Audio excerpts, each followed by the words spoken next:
जय श्री राम। तह पुनि काछुक दिवस रघुराया, रहे कीन विप्रन परदाया। भगत हेतु बहु कथा पुराना, कहे विप्र यद्यपि प्रभु जाना।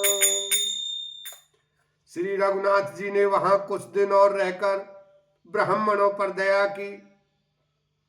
भक्ति के कारण ब्राह्मणों ने उन्हें पुराणों की बहुत सी कथाएं कहीं, यद्यपि प्रभु सब जानते थे। तब मुनि सादर कहा बुझाई, चरित एक प्रभु देखिए जाई। धनुष जाग्ञ सुनि रघुकुल नाथा, हर्ष चले मुनिवर के साथा। तदनंतर मुनि ने आदर पूर्वक समझाकर कहा, हे प्रभु, चलकर एक चरित्र देखिए। रघुकुल के स्वामी श्री रामचंद्र जी धनुष यज्ञ की बात सुनकर मुनि श्रेष्ठ विश्वामित्र जी के साथ प्रसन्न होकर चले। आश्रम एक दीख मग माही, खग मृग जीव जानतु तह नाही। पूछा मुनि शिला प्रभु देखी, सकल कथा मुनि कहा विशेषी। मार्ग में एक आश्रम दिखाई पड़ा। वहां पशु पक्षी कोई भी जीव जंतु नहीं था। पत्थर की एक शिला को देखकर प्रभु ने पूछा। तब मुनि ने विस्तार पूर्वक सब कथा कही। गौतम नारी श्राप बस, उपल देह धरि धीर। चरण कमल रज चाहती, कृपा करहु रघुवीर। लखन सिया राम, जय जय राम। गौतम मुनि की स्त्री अहिल्या शापवश पत्थर की देह धारण किए बड़े धीरज से आपके चरण कमलों की धूलि चाहती है। हे रघुवीर, इस पर कृपा कीजिए। पर सत पद पावन, शोक न सावन। प्रगट भई तप पुंज सही, देखत रघुनायक जन सुखदायक। सन्मुख होई कर जोरी रही, अति प्रेम अधीरा। पुलक शरीरा, मुख नहीं आवई बचन कही। अतिशय बड़ भागी, चरण न लागी। जुगल नयन जलधार बही।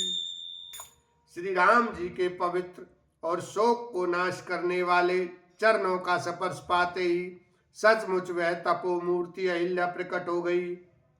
भक्तों को सुख देने वाले श्री रघुनाथ जी को देखकर वह हाथ जोड़कर सामने खड़ी रह गई। अत्यंत प्रेम के कारण वह अधीर हो गई। उसका शरीर पुलकित हो उठा। मुख से वचन कहने में नहीं आते थे। वह अत्यंत बड़भागिनी अहिल्या प्रभु के चरणों से लिपट गई और उसके दोनों नेत्रों से जल, प्रेम और आनंद के आंसुओं की धारा बहने लगी। धीरज मन कीना, प्रभु कहूँ कीना। रघुपति कृपा भगति पाई, अति निर्मल बानी। आस्तुति ठानी, ज्ञान गम जय रघुराई। मैं नारी पावन, प्रभु जग पावन। रावण रिपुजन सुखदाई, राजीव बिलोचन। भव भय मोचन, पाई पाई शरणै आई। फिर उसने मन में धीरज धर के प्रभु को पहचाना और श्री रघुनाथ जी की कृपा से भक्ति प्राप्त की। तब अत्यंत निर्मल वाणी से उसने इस प्रकार स्तुति प्रारंभ की। हे ज्ञान से जानने योग्य श्री रघुनाथ जी, आपकी जय हो। मैं सहज ही अपवित्र स्त्री हूँ, और हे प्रभु, आप जगत को पवित्र करने वाले, भक्तों को सुख देने वाले और रावण के शत्रु हैं। हे कमल नयन, हे संसार जन्म मृत्यु के भय से छुड़ाने वाले, मैं आपकी शरण आई हूँ, मेरी रक्षा कीजिए, रक्षा कीजिए। मुनि साप जो दीना अति भल कीना, परम अनुग्रह में माना, देखें भरी लोचन हरि भव मोचन, यही लाभ शंकर जाना। विनती प्रभु मोरी मैं मति भोरी, नाथ न मांगूं बर आना, पद कमल परागा रस अनुरागा, मम मन मधुप करई पाना। मुनि ने जो मुझे शाप दिया सो बहुत ही अच्छा किया। मैं उसे अत्यंत अनुग्रह करके मानती हूँ कि जिसके कारण मैंने संसार से छुड़ाने वाले श्री हरि को नेत्र भरकर देखा। इसी आपके दर्शन को शंकर जी सबसे बड़ा लाभ समझते हैं। हे प्रभु, मैं बुद्धि की बड़ी भोली हूँ, मेरी एक विनती है हे नाथ, मैं और कोई वर नहीं मांगती, केवल यही चाहती हूँ कि मेरा मन रूपी भौरा आपके चरण कमल की रज में प्रेम रूपी रस का सदा पान करता रहे।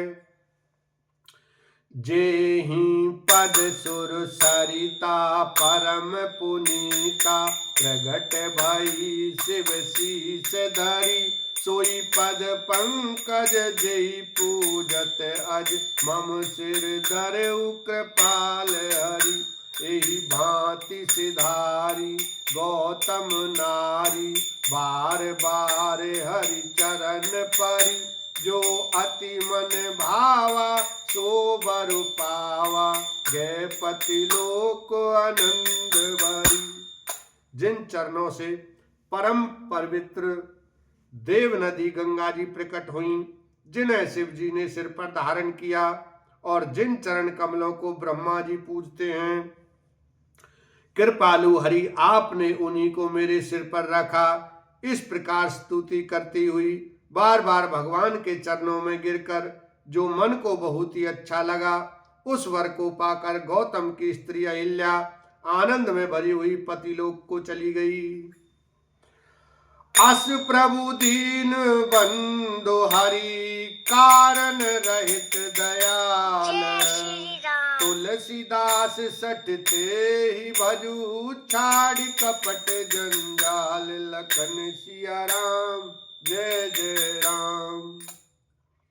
प्रभु श्री रामचंद्र जी ऐसे दीन बंधु और बिना ही कारण दया करने वाले हैं। तुलसीदास जी कहते हैं, हे सठ, तू कपट जंजाल छोड़कर उन्हीं का भजन कर। मास परायण सातवां विश्राम।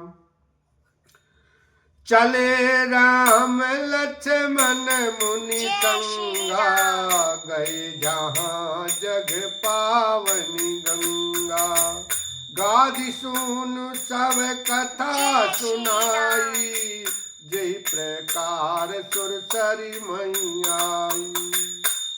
श्री राम जी और लक्ष्मण जी मुनि के साथ चले।